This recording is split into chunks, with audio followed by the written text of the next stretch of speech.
All right, guys, we're back. We're reading chapter 20, and I think I'll be able to read it all in just one video. It's not too long. Guided by what she remembered of the labyrinth beneath before her nose was injured, Twitchtip led Gregor and Eris through the maze. Almost at once, the tunnel began to divide. Some paths led to intersections that branched off into 4 or 5 directions. Others twisted around like a corkscrew so that it took 10 minutes to cover the distance you could have walked in one if the path had been straight. As they moved farther into the maze, the tunnels became even more unpredictable. A narrow passage they could barely squeeze through would suddenly open onto a huge cavern that in turn would lead to an obstacle course of boulders. It was hardest on Eris, since most of the journey had to be made on foot. He hopped along, fluttering, taking tiny, rapid bat steps in the tighter passages, and opening his wings with relief when they reached a larger space. There were no rats. "They must have witnessed your sister's fate," said Twitchtip. "The Gnars think they have defeated you and that the Bane is safe. But eventually one will get your scent, and then the fight begins." They drove themselves forward for about an hour, then stopped to catch their breath. "You can remember all this? Just from what you smelled from the tankard?" Gregor asked Twitchtip. "Well, that, and the fact that I'm more familiar than most with the labyrinth. I lived here for about a year after I was banished," panted Twitchtip. She was not doing well. The bandages on her nose and tail stump were soaked with blood, and her eyes had a hot, fevered look.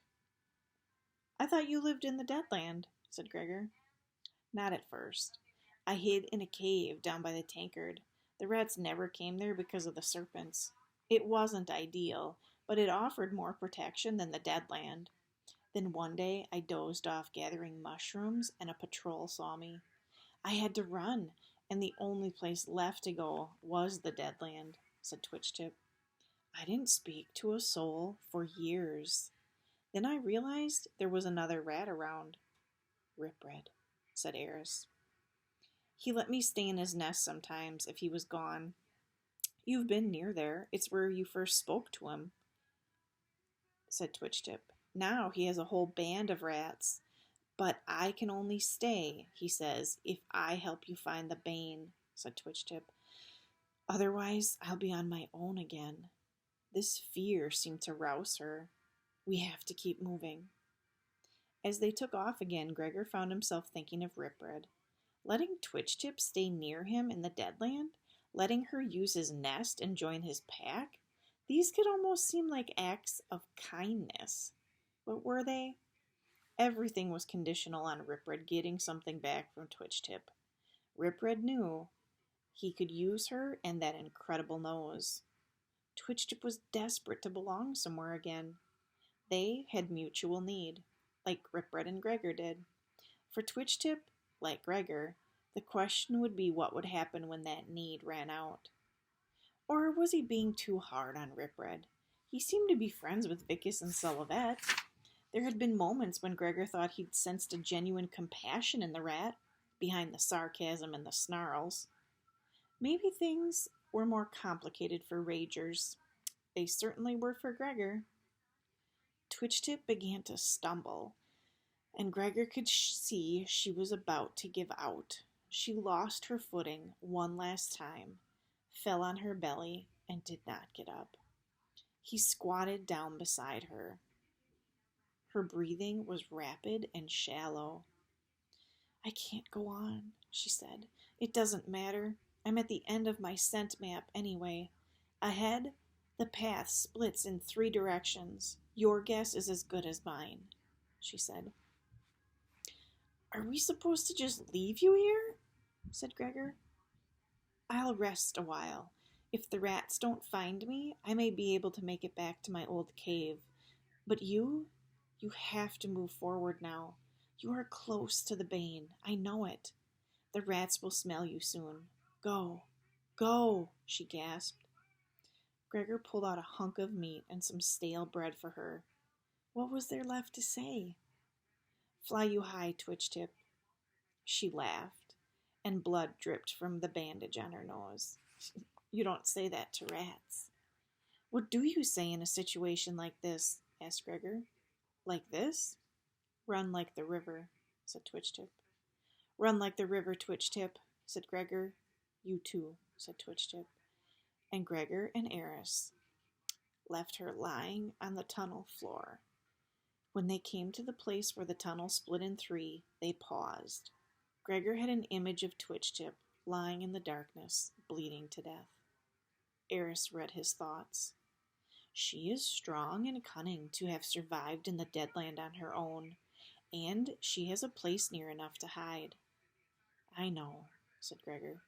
She loathes her life alone. Your killing the Bane is her only hope.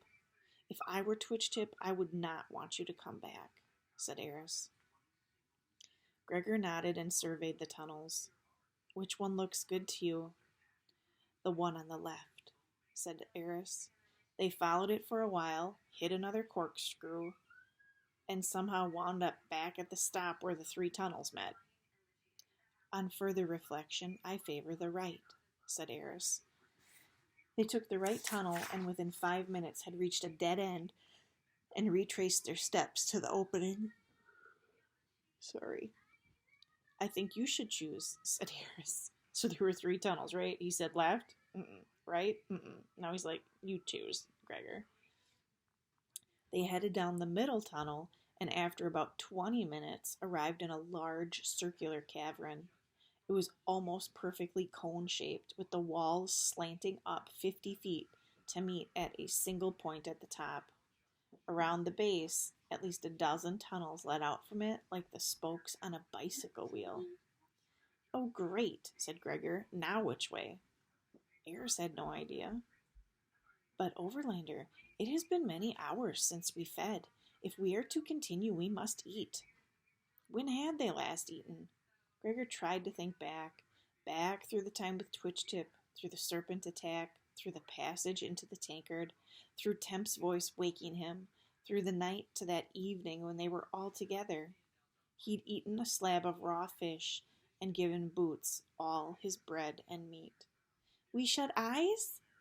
Or he heard her little voice say, and a hot pain stabbed his heart. He took a deep breath, pushed Boots out of his mind, and imagined the rats laughing. The ice sealed back over his chest. You're right, we have to eat, Gregor said, and opened the pack.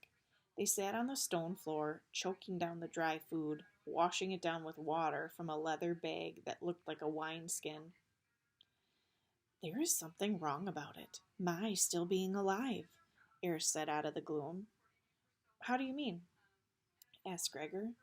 When Henry and Lux and Aurora are no longer.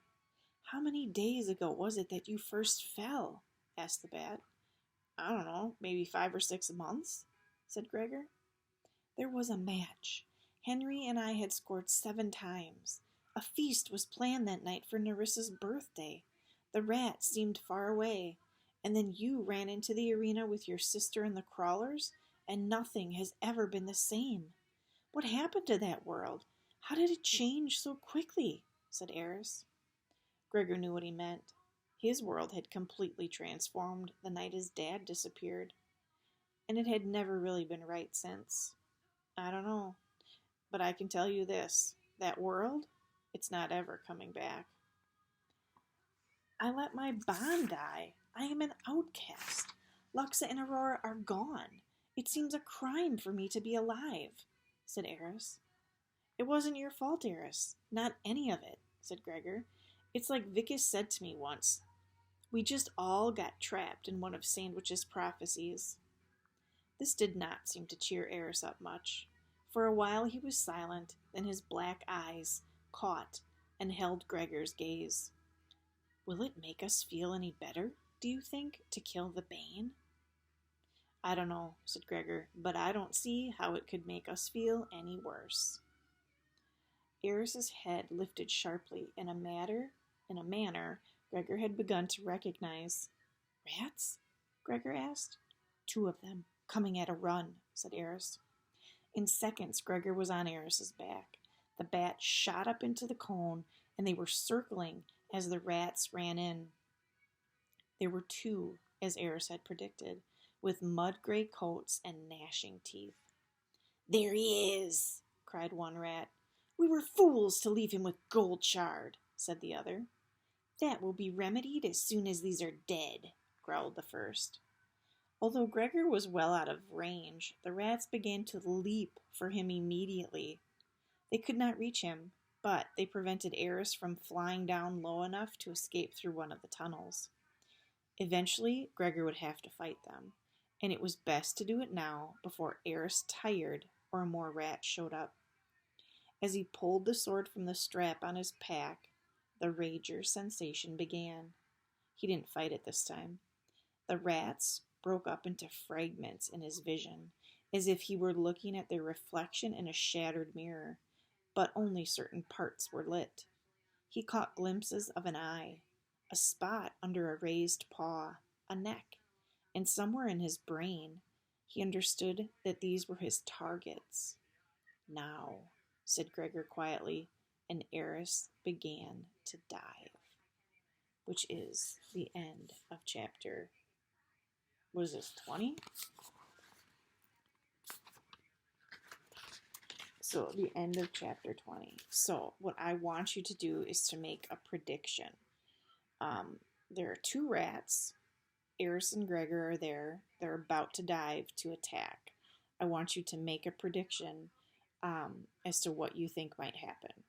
You know, will the rats make it? Will Gregor and Eris get out of there? Will they come across the Bane? So that is your question, is to make your prediction. All right, so all of that chapter is done. So you just have 2 full videos this time. All right, see ya.